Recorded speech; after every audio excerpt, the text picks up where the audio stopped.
안녕하세요. 오늘 우리가 풀어볼 이야기는요, 돈과 아이디어에 얽힌 아주 흥미로운 경제 미스테리입니다. 바로 인도의 혁신 퍼즐에 대한 이야기죠. 자, 한번 상식적으로 생각해 볼까요? 혁신을 일으키려면 뭐가 제일 필요할까요? 그렇죠. 바로 돈입니다. 기업의 대출, 그러니까 신용을 팍팍 공급해주면 혁신은 뭐 자연스럽게 따라오겠지. 이게 보통 우리가 하는 생각이잖아요. 근데 과연 그렇게 간단한 문제일까요?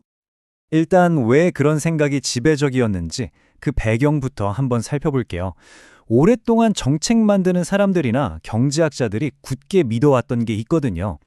네, 사실 기존 연구는 대부분 미국이나 유럽 같은 소위 잘 사는 나라들에서 이루어졌어요.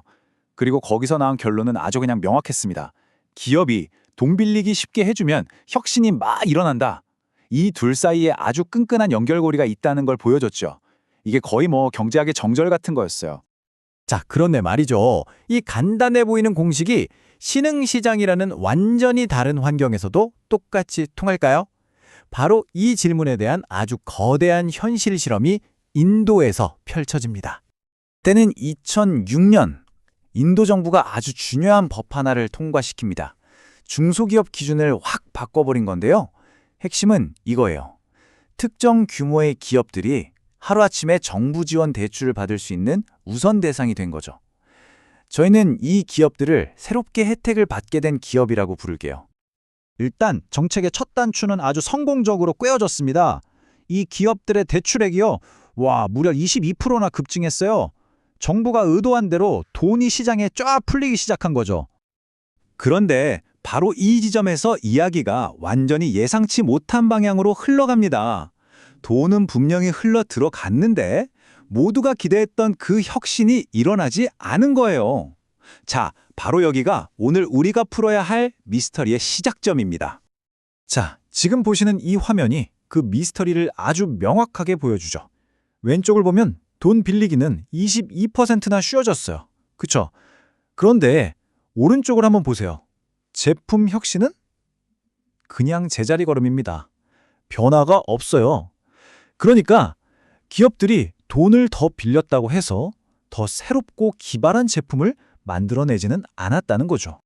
이게 얼마나 충격적인 결과인지 데이터로 보여드릴게요. 숫자가 마이너스 0.005인데 이게 통계적으로 무슨 의미냐면요. 그냥 0이라는 소리입니다. 빵! 효과가 아예 없었다 이 말입니다. 그럼 질문은 딱 하나로 모아지죠. 돈은 이렇게나 많이 흘러 들어갔는데 도대체 그 많던 혁신은 다 어디로 증발해버린 걸까요? 이제부터 무슨 일이 있었나 해서 왜 이런 일이 벌어졌나로 그 원인을 한번 추적해 보겠습니다. 자, 이제 우리 모두 탐정이 되어서 이 혁신 퍼즐을 한번 풀어보죠. 다행히 연구진들이 두 가지 아주 결정적인 단서를 찾아냈습니다. 첫 번째 단서. 기업들이 그 돈으로 뭘 했나 봤더니 새로운 걸 만든 게 아니었어요. 대신 원래 하던 걸 더 많이 하는 데 썼습니다. 여기 보세요. 매출 28%, 원자재 구매 26%, 직원들이 일하는 시간 28%. 다 늘었죠? 그러니까 그냥 기존 제품 생산량을 늘린 거예요. 규모의 경제를 택한 거죠. 미래를 위한 장기 투자는 거의 안 하고요. 두 번째 단서는 훨씬 더 중요하고 좀 더 미묘합니다. 바로 보이지 않는 장벽의 존재예요.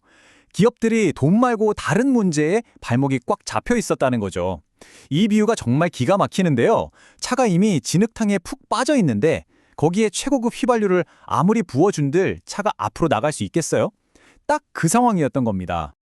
그럼 그 보이지 않는 장벽이라는 게 대체 뭘까요? 예를 들면 이런 것들입니다.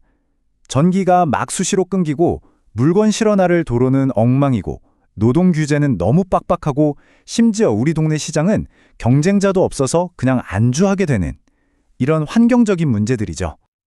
근데 이 문제가 얼마나 심각했냐면요. 보통의 평범한 기업 하나가 이런 장벽을 평균적으로 5개나 동시에 겪고 있었다는 겁니다. 와, 한두 개도 아니고 5개라니. 정말 사방에 막혀 있었던 거죠. 자, 그럼 이제 이 답답한 퍼즐에 해답을 찾아가 보겠습니다. 그리고 놀랍게도 이 연구의 결론에는 아주 강력하고 희망적인 메시지가 담겨 있습니다. 바로 이 화면이요. 이게 바로 아하 하고 무릎을 탁 치게 되는 지점입니다. 연구진이 기업들을 둘로 나눴어요. 왼쪽은 장벽이 5개 이상인 아주 평범한 기업들. 돈을 줘도 혁신 효과는 0%, 빵이었죠. 근데 오른쪽을 보세요. 이런 장벽이 하나도 없는 아주 좋은 환경의 기업들은 어땠을까요? 돈을 주니까 신제품 출시 확률이 무려 12.7%나 수직 상승했습니다. 와, 이거 정말 엄청난 차이 아닙니까? 연구 보고서에 나온 이 한 문장이 모든 걸 설명해 줍니다. 돈 말고 다른 장벽이 없는 기업들은 그 돈으로 투자하고 신제품을 내놓는다. 다시 말해, 돈의 힘은 그 돈을 쓸 수 있는 환경이 갖춰져 있을 때만 발휘된다는 거죠. 아주 조건부적인 효과였던 겁니다. 그럼 우리가 여기서 얻을 수 있는 교훈은 뭘까요? 바로 빅푸시, 즉 전방위적인 접근이 필요하다는 겁니다. 첫째, 돈만 쥐어준다고 해결된 문제가 아니라는 걸 깨달아야 하고요. 둘째, 도로, 전기, 규제 같은 여러 장벽들을 하나씩이 아니라 동시에 해결해줘야 한다는 겁니다.